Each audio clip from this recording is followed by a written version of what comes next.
Kami akan menghadirkan informasi seputar beragam dinamika perekonomian nasional, mulai dari kebijakan pemerintah hingga ekonomi kerakyatan yang telah kami rangkum dalam Ekonomi Merah Putih. Berikut informasinya untuk Anda.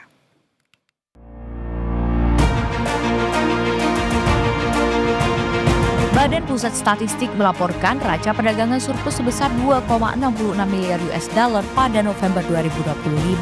Nilai ini lebih tinggi dari surplus bulan sebelumnya yang sebesar 2,39 miliar dolar Amerika Serikat.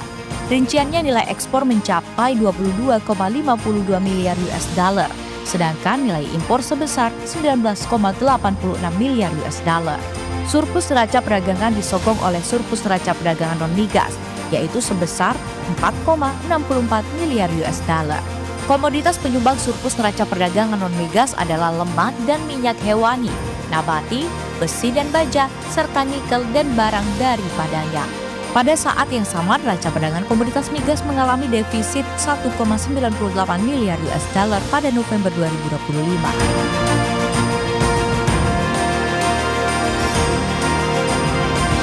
Hanya itu, Badan Pusat Statistik juga melaporkan pada Desember 2025 terjadi inflasi bulanan sebesar 0,64%, dengan inflasi tahunan dan tahun kalender masing-masing sebesar 2,92%.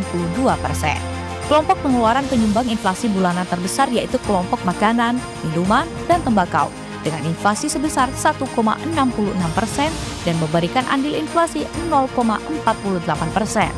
Level inflasi ini lebih tinggi dibandingkan inflasi tahunan 2024 yang berada di 1,57%, yang sekaligus tercatat sebagai inflasi terendah sepanjang sejarah.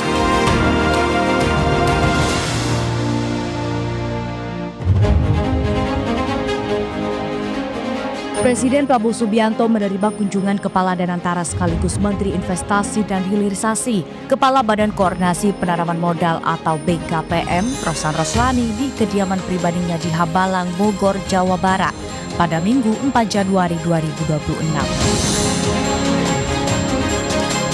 Dalam pertemuan tersebut, sejumlah poin dibahas, salah satunya terkait perkembangan proyek hilirisasi, di mana terdapat 5 proyek hilirisasi yang akan diresmikan oleh Danantara pada awal bulan depan.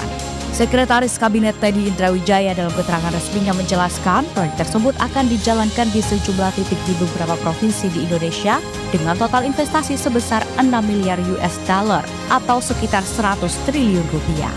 Selain itu, pertemuan tersebut juga membahas perkembangan proyek Waste to Energy atau penerbitan pengelolaan sampah, di mana volume sampah terbuka tidak hanya berkurang, tetapi juga akan sangat bermanfaat dari segi ekonomi.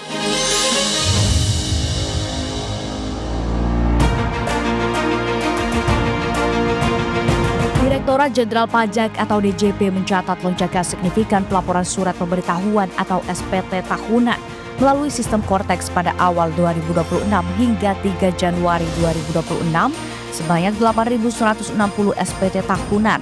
Tahun pajak 2025 telah disampaikan oleh wajib pajak melalui Cortex. Angka ini meningkat tajam dibandingkan periode yang sama tahun sebelumnya, yakni pada 1 hingga 3 Januari 2024, di mana jumlah SPT tahunan yang dilaporkan hanya mencapai 39 SPT. DJP Kementerian Keuangan menilai capaian tersebut mencerminkan perubahan positif dalam tingkat kepatuhan wajib pajak, terutama apabila dibandingkan dengan awal tahun sebelumnya. Direktur Penyuluhan Pelayanan dan Hubungan Masyarakat DJP, Rosmauli, menyampaikan apresiasi kepada wajib pajak yang telah melaksanakan kewajiban perpajakan sejak awal tahun. Peningkatan pelaporan SPT ini tidak hanya menunjukkan capaian angka, tetapi juga mencerminkan perubahan sikap wajib pajak di Indonesia.